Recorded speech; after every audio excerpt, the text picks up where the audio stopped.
Rhinebeck, New York, December 25, 2024. Eleanor Harrison, the dazzling matriarch of one of the town's wealthiest families, was discovered lifeless near the estate's frozen pond. Her body lay sprawled in the snow, a chilling contrast to the glittering Christmas Eve party she had hosted just hours earlier.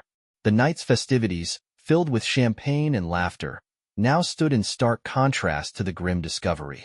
Let's rewind the clock to uncover the secrets, betrayals, and hidden motives that transformed a joyful holiday into a nightmare for the Harrison family and beyond. Eleanor was more than just the face of Rhinebeck high society. She was a woman whose dazzling life masked a web of lies that would ultimately lead to her untimely end. Nestled in the picturesque town of Rhinebeck, New York, the Harrison estate stood as a beacon of holiday splendor on Christmas Eve. Its Victorian architecture was adorned with thousands of twinkling lights, and festive garlands hung from every window.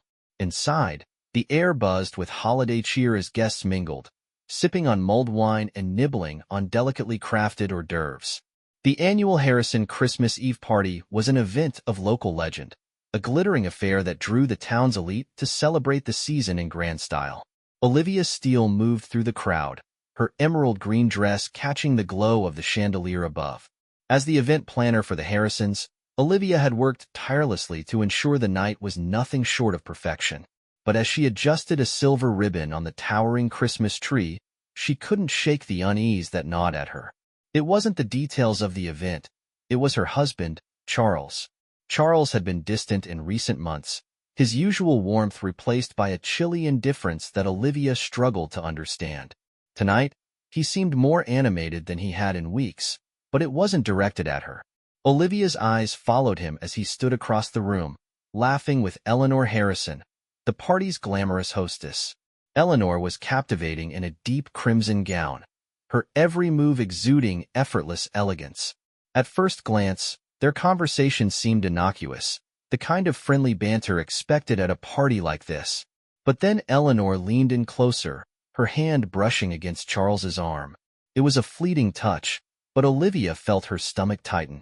She turned her attention to Beth Harrison, Eleanor's daughter, who stood awkwardly near the dessert table. With her dark eyeliner and slouched posture, Beth seemed determined to distance herself from the glittering spectacle of her parents' world. "Beth, the gingerbread houses are a hit," Olivia said, trying to lighten the mood. Beth offered a faint smile, her eyes flicking toward Eleanor and Charles. "Yeah, sure." Her voice was flat, almost hollow, and she quickly excused herself, disappearing into the crowd. Something about Beth's reaction unsettled Olivia even further. The girl had always been a bit withdrawn, but tonight she seemed on edge, as though she were carrying a secret too heavy for her young shoulders. The party carried on, a dazzling display of holiday joy on the surface, but Olivia felt the undercurrents of tension everywhere she turned. Victor Harrison, Eleanor's husband, spent most of the evening speaking in hushed tones with a cluster of business associates near the fireplace. Eleanor flitted through the room like a social butterfly, her every movement watched and admired. Olivia busied herself with hosting duties, greeting guests, and ensuring that everything ran smoothly. But her mind kept drifting back to Charles and Eleanor. Was she imagining things? Was she letting her insecurities get the best of her? She tried to brush the thoughts aside, but when she caught another glimpse of them, this time in the conservatory, her heart sank. Through the frosted glass of the conservatory doors, Olivia saw Charles and Eleanor standing close together, their faces illuminated by the soft glow of the Christmas lights strung along the room's ceiling. Eleanor's hand was on Charles's cheek, her expression tender, almost intimate. Olivia felt as though the ground beneath her had shifted. She turned and walked away, the noise of the party suddenly fading into the background. Her heels clicked against the polished wood floors as she retreated to the quiet of the library. Once inside, she closed the door behind her and leaned against it, her breath coming in shallow gasps. What was happening? Was this confirmation of what she had feared all along? The library, with its walls lined with leather-bound books and the faint scent of aged paper, should have been a comforting refuge. But tonight, it felt suffocating. Olivia sank into one of the plush armchairs, her hands trembling as she tried to collect her thoughts. It wasn't just the betrayal she feared. It was the possibility that she'd been blind to it for so long. Moments later, the door creaked open, and Olivia looked up to see Charles standing there, his face a mask of concern. "Liv? Are you okay?" he asked, stepping inside and closing the door behind him. She forced a smile, though it didn't reach her eyes. "I'm fine. Just needed a moment away from the crowd." Charles nodded, his gaze searching hers. "You've done an amazing job tonight. Everyone's impressed, especially Eleanor." At the mention of Eleanor's name, Olivia's smile faltered. She quickly masked it, but not before Charles caught the flicker of hurt in her expression. "You sure everything's okay?" he pressed, taking a step closer. "I'm sure," she replied, her tone sharper than she intended. "Shouldn't you be mingling with the guests?" Charles hesitated, then nodded. "If you need anything, let me know." He left the room, and Olivia exhaled slowly, her hands gripping the arms of the chair. The rest of the evening passed in a blur. Guests danced, laughed, and toasted to the holidays, oblivious to the tension simmering beneath the surface. But for Olivia, the night felt like a house of cards teetering on the edge of collapse. As the clock struck midnight, marking the arrival of Christmas Day, the carolers gathered by the grand staircase for a final performance. Their voices rose in harmony, the haunting melody of Silent Night filling the mansion. Olivia stood in the shadows, her eyes scanning the crowd. Eleanor was nowhere to be seen, and neither was Charles. The hollow ache in her chest grew stronger as a single thought echoed in her mind. Something wasn't right. The soft notes of Silent Night hung in the air as Olivia tried to shake the sinking feeling that had haunted her all evening. The party had begun to wind down, with many guests making their goodbyes amid the twinkle of Christmas lights. But even as laughter and holiday wishes echoed around her, Olivia couldn't let go of the image of Charles and Eleanor in the conservatory. She made her way through the house, past lingering groups of guests and servers clearing away trays of half-eaten canapes. Her feet seemed to move of their own accord, leading her toward the glass-walled greenhouse tucked behind the mansion.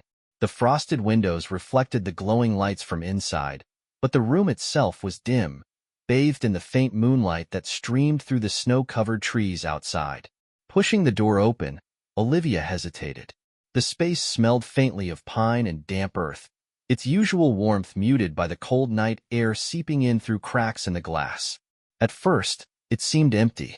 Then, in the corner, her eyes caught a faint movement. Charles was standing with Eleanor, their faces shadowed but unmistakably tense. "I told you, I can't do this anymore," Charles said in a hushed, sharp tone. "You don't have a choice," Eleanor replied, her voice cool and commanding. "If you think you can walk away now, you're deluding yourself. You owe me." Olivia stepped back instinctively, her breath caught in her throat. She pressed herself against the wall, hidden in the shadows, her heart racing. What were they talking about? What did Charles owe Eleanor? Before she could make sense of the words, the door creaked open behind her. Olivia jumped and turned to see Victor Harrison entering the greenhouse, his imposing frame silhouetted against the light spilling in from the hallway. His expression was unreadable, but his presence was enough to silence the argument between Charles and Eleanor. "What's going on here?" Victor's voice cut through the tension like a knife. Eleanor straightened, her usual poise returning instantly. "Just a private conversation, darling," she said, her tone light, but with an edge that betrayed her irritation. Victor's eyes darted between her and Charles, suspicion clouding his face. "It's late, Eleanor. Your guests are leaving. You should be saying goodbye." Eleanor hesitated, her gaze lingering on Charles for a moment before she nodded. "Of course. I'll be right there." As she walked past Victor, her hand brushed against his arm, a fleeting gesture of reassurance. But Victor didn't look reassured. He stood in the doorway, watching Charles with an intensity that made Olivia shiver. "Get out of here," Victor said finally, his voice low and brimming with warning. Charles didn't argue. Without a word, he turned and left, his steps brisk and deliberate. Olivia waited until Victor had also gone before she slipped out of the greenhouse, her mind a whirl of questions. Whatever was happening between Charles and Eleanor, it was far more complicated than she had imagined. The following morning, Christmas dawned cold and gray, the joy of the previous night replaced by a heavy stillness. Olivia woke to the sound of muffled voices outside and the sight of flashing red and blue lights illuminating the snow-covered estate. Heart pounding, she threw on a coat and stepped outside, where a small crowd had gathered near the pond. Eleanor Harrison's lifeless body lay sprawled on the frozen ground, her crimson dress stark against the white snow. A faint trail of footprints led from the house to the edge of the pond, where the ice had cracked slightly. Though her face was partially obscured by frost, Olivia could see the unmistakable look of fear etched into Eleanor's features. The scene was chaotic. Police officers cordoned off the area while detectives combed through the snow for evidence. Victor stood nearby, his face ashen, while Beth clung to him, her expression unreadable. Charles was nowhere to be seen. Detective Harper, a sharp-eyed investigator with years of experience, arrived on the scene and quickly took charge. She spoke briefly with the officers before approaching Victor. "Mr. Harrison, we need to ask you a few questions." Victor nodded, his voice shaky but composed. "Of course, anything to find out what happened." As the investigation began, Olivia couldn't shake the memory of the argument she had overheard. Was this a tragic accident, or was Eleanor's death something more sinister? Hours later, after the body had been taken away and the police had begun interviewing guests, Olivia found herself drawn to the conservatory. The room was empty now, its shadows longer and darker than before. She noticed something glinting faintly on the floor near the corner where Charles and Eleanor had stood. It was a crumpled piece of paper, partially torn but still legible. Olivia smoothed it out, her hands trembling as she read the scrawled words, "I know what you did, and you'll pay for it." Her stomach churned. The note was unsigned, but it was enough to deepen the mystery surrounding Eleanor's death. When she returned to the main house, Olivia saw Charles standing near the fireplace, his face pale and drawn. She approached him cautiously, the note hidden in her pocket.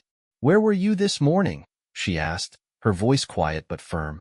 Charles hesitated, his eyes darting to the side. "I went for a walk. I needed some air." "Charles," Olivia said, her tone sharper now, "I saw you with Eleanor last night. I know something's going on." He looked at her then, his expression a mix of guilt and fear. "It's not what you think," he said, "but there are things I can't explain, things you don't want to know." Before Olivia could press him further, Detective Harper entered the room, her keen eyes landing on Charles immediately. "Mr. Steele, I need to speak with you," she said, her tone leaving no room for argument. As Charles followed the detective out, Olivia felt the weight of the crumpled note in her pocket. Her instincts told her that Eleanor's death wasn't the end of this story. It was just the beginning. Later that evening, the police announced that Eleanor's death was suspicious and that foul play hadn't been ruled out. The revelation sent shockwaves through the remaining guests, who had been instructed to stay on the estate for questioning. Olivia couldn't sleep that night. Every sound, every creak of the old house, set her on edge. The image of Eleanor's lifeless body haunted her, along with the knowledge that someone among them was hiding the truth. When morning came, a knock at the door startled her. Detective Harper stood in the doorway, her expression grim. "We found something else," she said. "A champagne bottle near the greenhouse. It has fingerprints, and they belong to your husband." The words hit Olivia like a physical blow. Charles? Could he really be involved in Eleanor's death? As Detective Harper left, Olivia sat on the edge of the bed, the crumpled note still in her hand. She realized with chilling certainty that if she wanted the truth, she would have to find it herself. And as the snow continued to fall outside, Olivia knew that the glittering party, the whispered secrets, and the tangled relationships were only the surface of a much darker story waiting to be uncovered. Olivia paced the length of the bedroom, her mind reeling from Detective Harper's words. A champagne bottle with Charles's fingerprints? It didn't make sense. She knew her husband was hiding something, but murder? The thought seemed unfathomable. Yet, the events of the past 24 hours had shown her just how little she really knew about the man she'd married. Downstairs, the Harrison estate had transformed from a glittering holiday showcase into a somber crime scene. Officers combed through every corner of the property, and the remaining guests were questioned one by one. Outside, Fresh snow blanketed the lawns, lending the estate a deceptive air of tranquility. Olivia knew it was only a matter of time before Harper returned to her with more questions, and she wasn't ready to answer any of them. Pulling the crumpled note from her pocket, Olivia stared at the words again. "I know what you did, and you'll pay for it." The note had haunted her ever since she found it in the conservatory. It was unsigned, but its ominous tone suggested whoever had written it knew more than they had shared with the police. Determined to find answers herself, Olivia decided to retrace Eleanor's final steps. The morning's chaos replayed in her mind. Eleanor's lifeless body sprawled near the frozen pond, her crimson dress stark against the snow. The pond's cracked ice hinted at a violent fall, but the police were now convinced her death hadn't been an accident. Someone had struck her with a champagne bottle before she collapsed, and Olivia couldn't shake the feeling that her husband's involvement was more than coincidence. As she stepped outside into the biting cold, Olivia followed the faint trail of footprints leading from the greenhouse to the pond. She stopped at the edge of the ice, staring down at the fractured surface. The memory of Eleanor's frozen expression sent a shiver down her spine. A noise behind her broke her thoughts. Victor Harrison stood a few feet away, his hands buried deep in the pockets of his coat. "Strange place to wander, don't you think?" he asked, his tone a mix of suspicion and weariness. "I could say the same to you," Olivia replied, trying to hide her unease. Victor's sharp gaze lingered on her, his usual polished demeanor now frayed.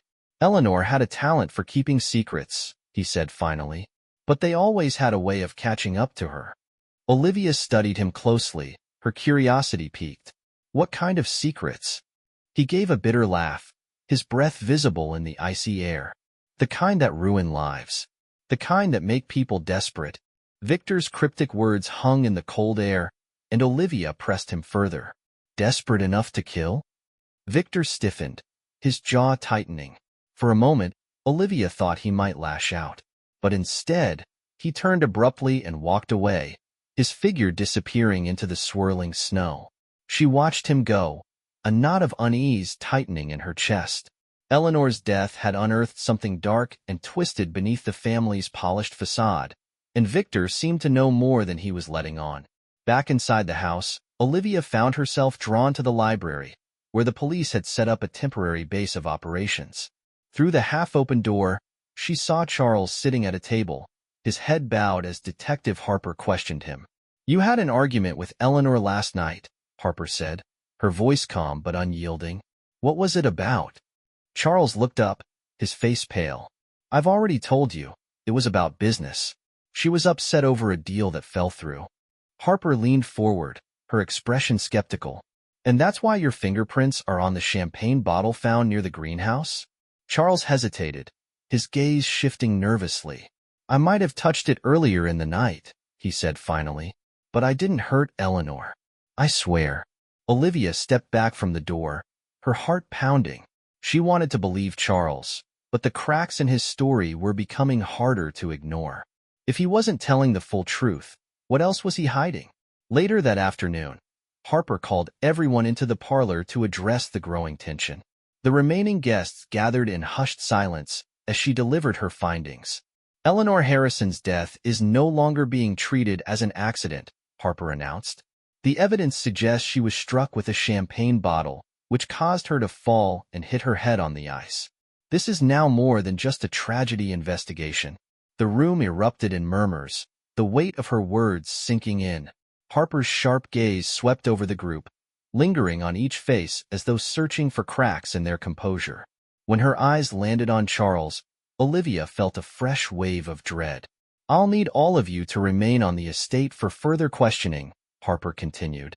"No one is to leave until we've completed our investigation."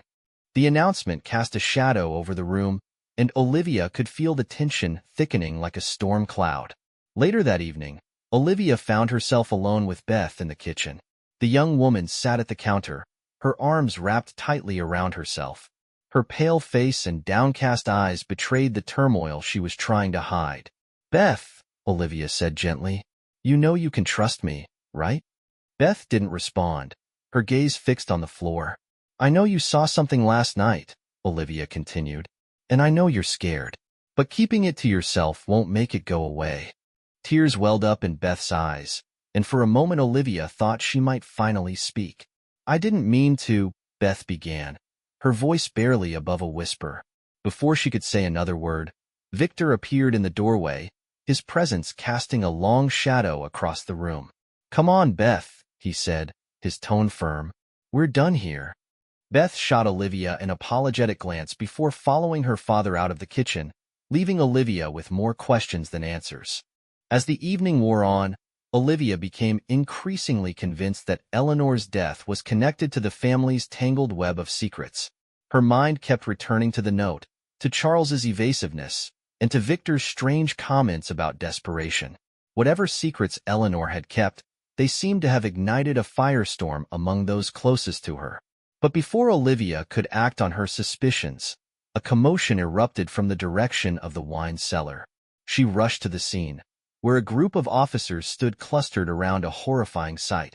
Nathaniel Harrison, Victor's estranged brother, lay lifeless on the cold stone floor. A string of Christmas lights was wrapped tightly around his neck, their festive glow now a chilling reminder of the holiday meant to bring joy. The cellar felt unbearably cold, the air heavy with the tension of the second death in as many days. Detective Harper arrived moments later, her expression grim as she surveyed the scene. 2 deaths in 2 days, she said, her voice low. Someone's tying up loose ends. Olivia's stomach churned as she took in the sight of Nathaniel's lifeless body. 2 people were dead, and it was clear that this wasn't a coincidence. Eleanor's secrets had set off a chain reaction, and the killer wasn't finished yet. Harper's sharp voice cut through the silence as she turned to her team. We need to secure this area and start interviews immediately. No one leaves the estate until we know exactly who's responsible for this. Olivia stepped back, her mind racing. She had entered the party hoping for a festive celebration, but was now caught in a web of betrayal and tragedy. One thing was clear. The truth was more twisted than she could have imagined, and she wasn't sure who to trust anymore. The Harrison estate felt suffocating. Once a glittering beacon of holiday cheer, it had transformed into an oppressive labyrinth of secrets and suspicion. Snow continued to fall outside, blanketing the grounds in a deceptive quiet, while inside, the tension simmered. Each person seemed to shrink into themselves, their movements cautious and measured, as though afraid of drawing attention. Olivia roamed the halls aimlessly, trying to make sense of the past 2 days. The house was eerily silent, save for the occasional murmur of conversation or the creak of the old wooden floors. The holiday decorations scattered throughout the mansion only heightened the unease. The wreaths and garlands, so carefully arranged, now seemed garish. The soft glow of the Christmas lights was no longer warm. It cast long, unsettling shadows that seemed to creep across the walls. From a window in the upstairs hall, Olivia could see the crime scene outside.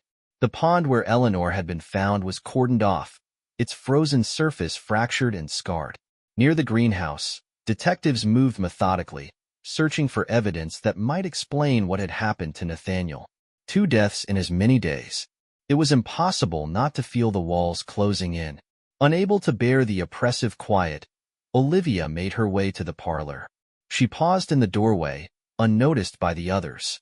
Victor sat in the corner, his shoulders hunched and his face pale. He stared into the fireplace, his expression unreadable. Beth was curled up on the couch nearby, clutching a blanket tightly around her. Her wide eyes darted nervously around the room, as if she expected someone to lunge at her at any moment. Charles was seated on the edge of a chair, his hands clasped tightly together. Olivia studied him from a distance, trying to read his body language. He looked weary, like a man carrying the weight of the world on his shoulders. She wanted to believe in his innocence, but doubt had already taken root. Detective Harper stood near the fireplace, clipboard in hand, her sharp eyes scanning the room. Her presence was commanding, even in the face of the strained atmosphere. I've been through all your statements, Harper began, her voice calm but firm. And while some of you have been forthcoming, there are still gaps in the timeline. We now have 2 victims, and it's clear these tragedies are connected. Someone in this house is lying. The tension in the room was palpable. Olivia felt her heart race as Harper's words hung in the air. She watched as Victor shifted uncomfortably in his seat, his jaw tightening. Eleanor's death wasn't an accident, Harper continued. She was struck with a champagne bottle, which caused her to fall and hit her head. Nathaniel's death wasn't random, either. He was strangled with a string of Christmas lights. Whoever is responsible didn't just stop with Eleanor. They're tying up loose ends. Beth let out a small, stifled sob, and Victor reached out to place a hand on her shoulder.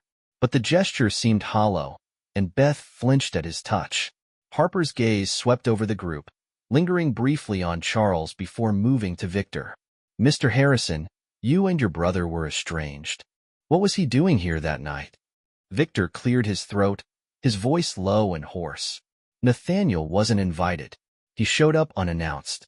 Eleanor thought. She thought we should let him stay. It was Christmas, after all. And how did you feel about that?" Harper pressed. Victor's jaw tightened further. "It wasn't my decision to make." Olivia couldn't help but notice how carefully Victor avoided answering the question. He offered no explanation for why Nathaniel had come or why Eleanor had insisted he stay. Harper made a note on her clipboard and turned to Beth. "Beth, you were seen near the greenhouse the night Eleanor died. And you were there again the night Nathaniel was killed. Can you explain why?" Beth's face turned ghostly pale. She opened her mouth to speak but faltered, glancing nervously at Victor. I don't know," she stammered. I needed air. That's all." "You needed air?" Harper repeated, her tone skeptical. "Both nights, at the exact times these tragedies occurred?" Beth's hands trembled as she clutched the blanket tighter around herself. "I didn't do anything. I swear." Harper's sharp gaze bore into her, but she didn't press further. Instead, she turned to the group as a whole. "No one is leaving this estate until we have answers. If any of you are hiding something, now is the time to come forward." The room remained silent, the weight of Harper's words pressing down on everyone. Olivia felt the knot in her stomach tighten. After the meeting, Olivia retreated to the kitchen, hoping to find a moment of peace. The once bustling space now felt cold and abandoned. Dishes from the party remained piled in the sink, a stark reminder of the chaos that had unfolded since. She poured herself a glass of water and sat at the counter, staring blankly at the marble surface. Her thoughts churned with questions, each more troubling than the last. Eleanor's death had shocked her, but Nathaniel's death had added a layer of complexity she couldn't untangle. Why had Nathaniel been killed? He had been on the periphery of the party, an outsider with no apparent connection to anyone else. Unless... Her thoughts were interrupted by the sound of footsteps. She looked up to see Charles entering the kitchen. He looked as exhausted as she felt, his face drawn and his eyes heavy with worry. "Liv," he began, his voice tentative. "I don't want to hear it," Olivia said sharply, cutting him off. "Please," Charles said, stepping closer. "I need you to believe me. I didn't kill Eleanor. I didn't kill anyone." Olivia turned away, her anger bubbling to the surface. "You've been lying to me for months, Charles. Why should I believe anything you say now?" Charles's shoulders slumped, and for a moment, he looked defeated. "I made mistakes. I kept things from you because I thought I was protecting us.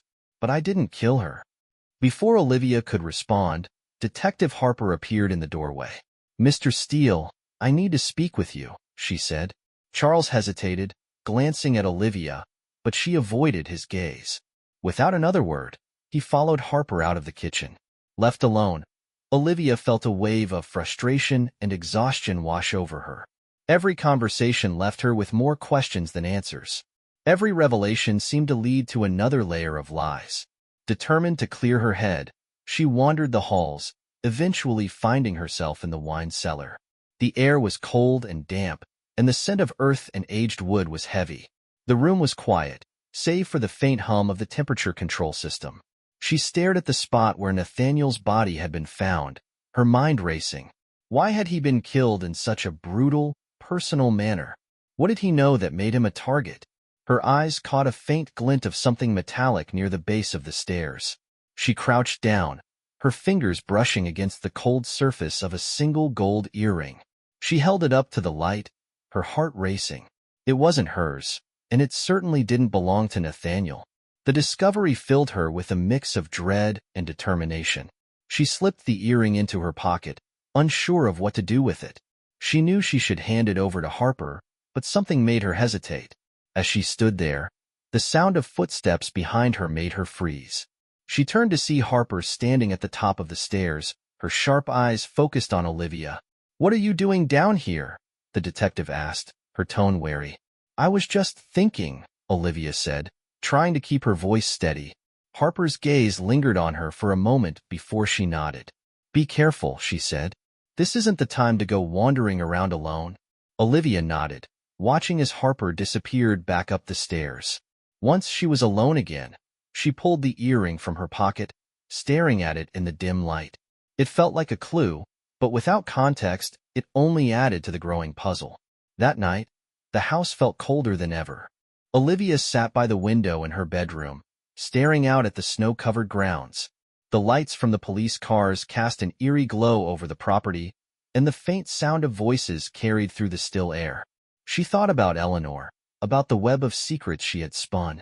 She thought about Nathaniel, whose death felt like a message.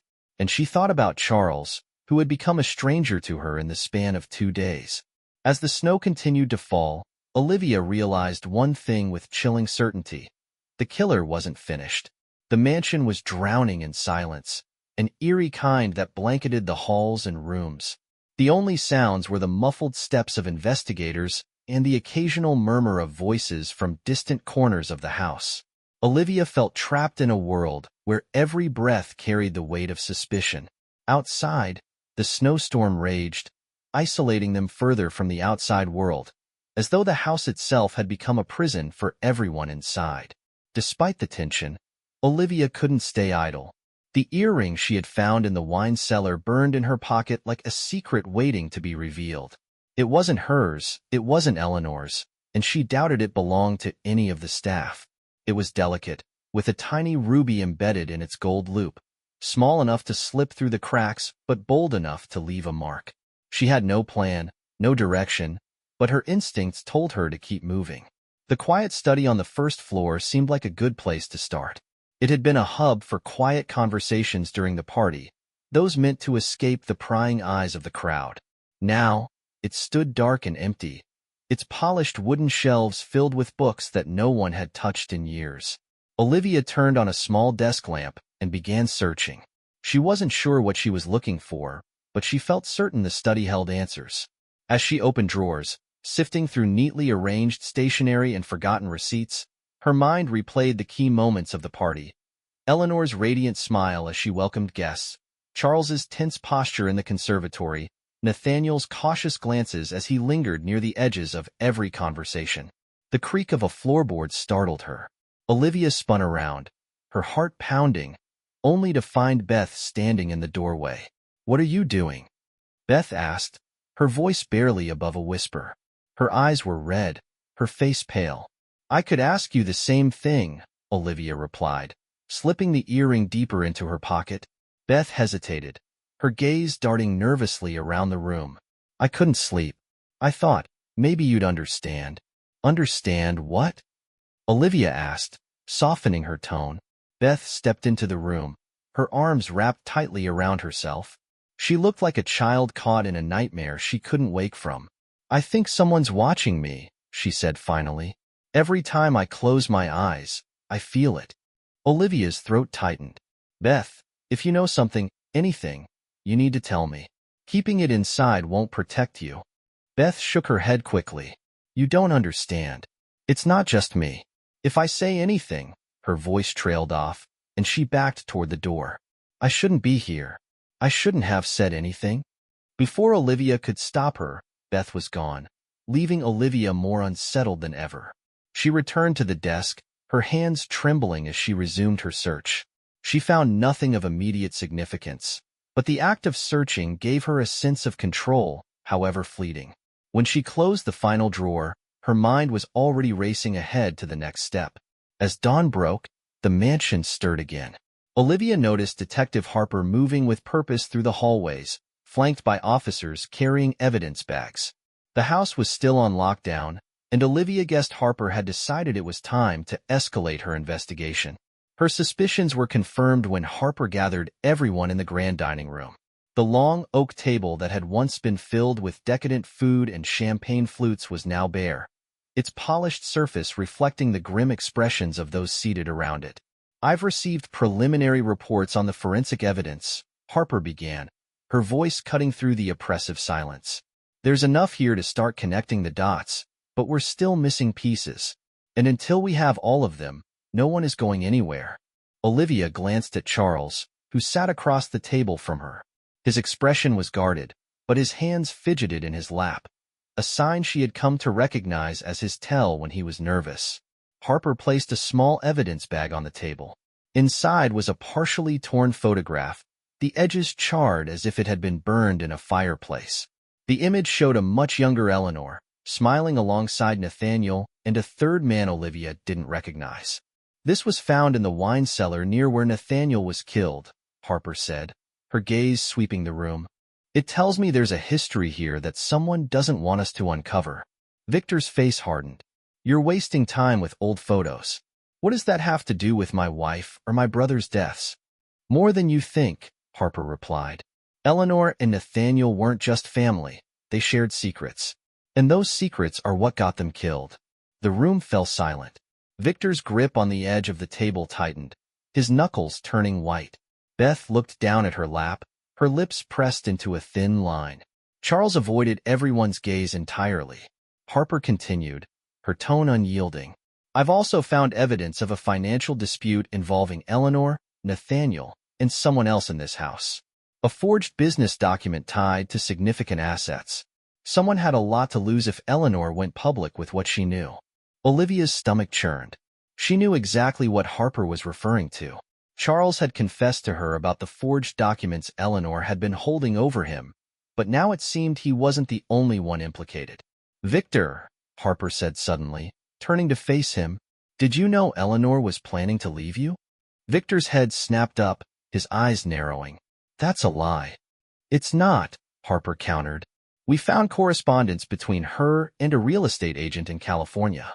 She was planning to sell property here and move. The question is, was it with Nathaniel or someone else?" Victor rose abruptly, his chair scraping loudly against the floor. "You don't know what you're talking about." Harper's eyes remained locked on him, unflinching. "Sit down, Mr. Harrison." For a moment, Olivia thought Victor might refuse, but then he lowered himself back into his chair, his jaw clenched. The meeting broke apart shortly after, and Olivia took the opportunity to slip away. The tension in the room had been suffocating, and she needed air.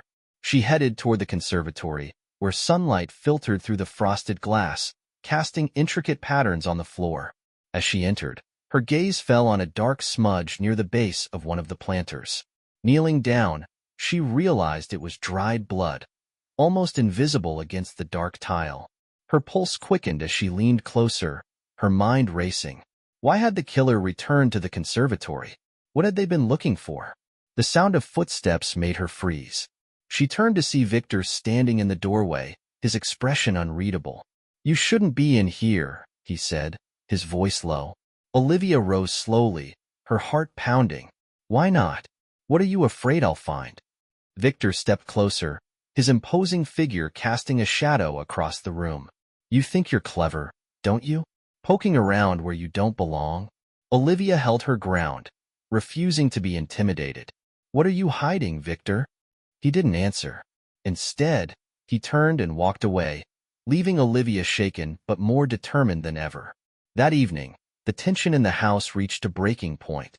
Olivia noticed Harper speaking urgently with her officers, their voices low but animated. Something had shifted, something critical. Unable to stay still, Olivia wandered back to the library. She was halfway through sifting through a stack of books when she heard a loud crash from the direction of the dining room. She raced toward the noise, her heart in her throat. When she arrived, she found Victor standing over a shattered vase, his face flushed with anger. Harper was there, too, her expression calm but firm. "What's going on?" Olivia asked, her voice trembling. Harper turned to her, her expression grave. "It seems Mr. Harrison has been withholding information. We've just uncovered documents tying him to Nathaniel's financial troubles, and it appears Eleanor knew all about it. Victor's face contorted with rage. You don't know what you're talking about. Don't I? Harper shot back. Nathaniel was strangled, Victor. That's not the kind of crime you commit without a personal motive. The room fell silent as Victor's breathing grew heavier. Olivia felt the tension like a physical weight pressing down on her chest. But before Harper could press further, the lights flickered and went out, plunging the house into darkness. The morning after the blackout brought no respite from the tension that had gripped the Harrison estate. Snow continued to fall, covering the grounds in a pristine white that belied the chaos and tragedy within the mansion's walls. Olivia sat in the parlor, her mind a whirlwind of questions and fragmented memories.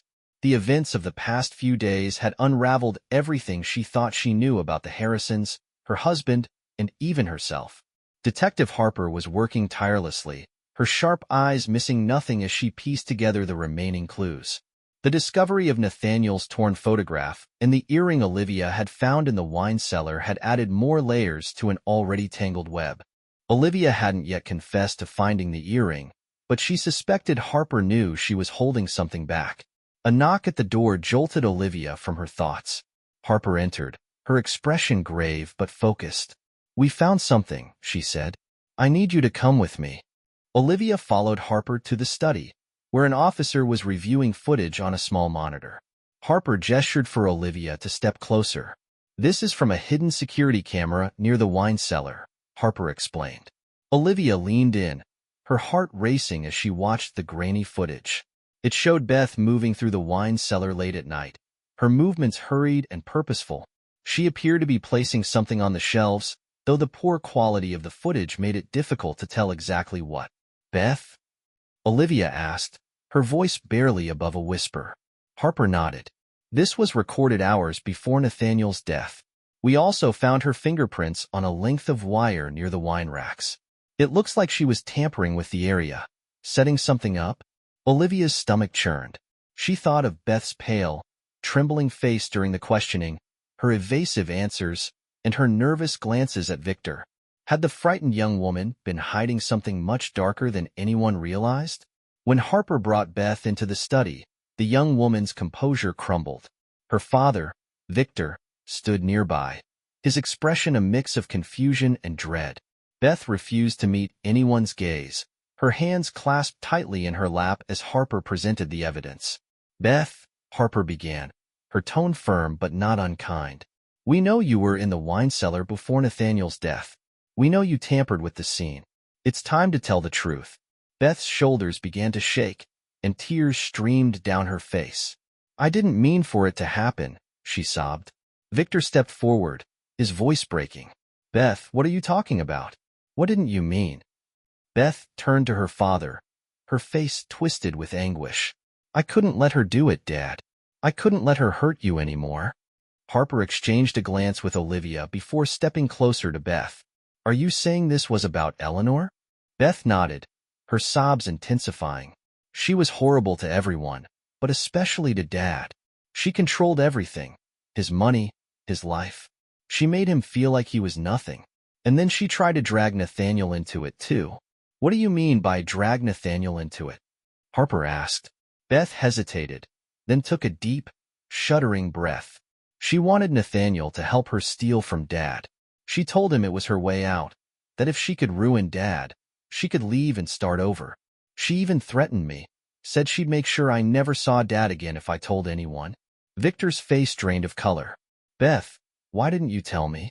Beth looked at him with tear-filled eyes. "Because you wouldn't have done anything. You never stood up to her. You let her win every time. I had to protect you."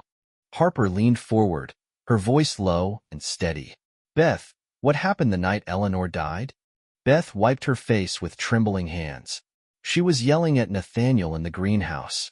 I overheard her telling him that if he didn't help her, she'd destroy him, too. I snapped. I grabbed the champagne bottle and hit her. I didn't think." Her voice broke, and Victor took a step toward her, but Harper held up a hand to stop him. "What happened after that?" Harper pressed. Beth's voice was barely audible. "She fell. I didn't mean to, but she hit her head, and she wasn't moving. I panicked. I didn't know what to do. Harper let the confession sink in before continuing. And Nathaniel? At the mention of her uncle, Beth's face crumpled again. He found out. He figured out what I'd done. He said he'd go to the police. I begged him not to, but he wouldn't listen. He said the truth had to come out. Olivia felt a chill run down her spine as Beth continued, her voice hollow. I couldn't let him ruin everything. He would have destroyed Dad, too. So I killed him. I didn't want to, but I didn't know what else to do. The room was deathly silent. Victor looked like he'd aged 10 years in a matter of seconds, his eyes filled with horror as he stared at his daughter. Beth's confession cast a grim light over the Harrisons' twisted dynamics. Harper moved swiftly, taking Beth into custody while ensuring Victor remained at the estate for further questioning. Olivia watched in stunned silence as the young woman was led away, her cries echoing through the halls. As the house fell quiet again, Olivia felt a strange mix of relief and heartbreak. The truth had finally come out, but the damage it had caused was irreversible. The following morning, as the snowstorm began to wane, Harper approached Olivia with one final revelation. We've completed our investigation into the financial documents Eleanor was using to blackmail Charles, she said. Olivia's breath caught. And Harper hesitated, then handed Olivia a folder. Inside were copies of forged contracts and fraudulent transfers, evidence of Charles's shady dealings. We've confirmed that Charles falsified these records to cover up losses at his company, Harper said. Eleanor found out and used them to manipulate him. His greed made him a target for her schemes. Olivia closed the folder, her hands trembling. What happens now? Charles will be charged with forgery and fraud, Harper replied. He wasn't directly involved, but his actions set everything in motion. The police left the estate later that day, taking Charles with them in handcuffs. Olivia watched from the window as he was loaded into a squad car, his face a mask of shame and regret. Victor, too, was left to pick up the pieces of his shattered life. With Beth in custody and Eleanor gone, the man who had once seemed untouchable was now a hollow shell of himself. As the house emptied, Olivia found herself alone in the grand parlor. The festive decorations still glittered, but their charm had faded entirely. She sat by the window, staring out at the snow-covered grounds, and let the weight of the past days wash over her. Justice had been served, but at an unimaginable cost. The truth had torn apart families, destroyed trust, and left scars that would never fully heal. Months later, Olivia stood in the same room, now empty of its holiday decor. The Harrisons had sold the estate, unable to bear its memories. Olivia had moved on, rebuilding her life one step at a time. She thought often of Beth and Victor, of Charles and Eleanor, and of the choices that had led to the carnage. The tragedy had taught her a painful truth. No matter how beautiful the facade, the secrets lurking beneath could always tear it apart.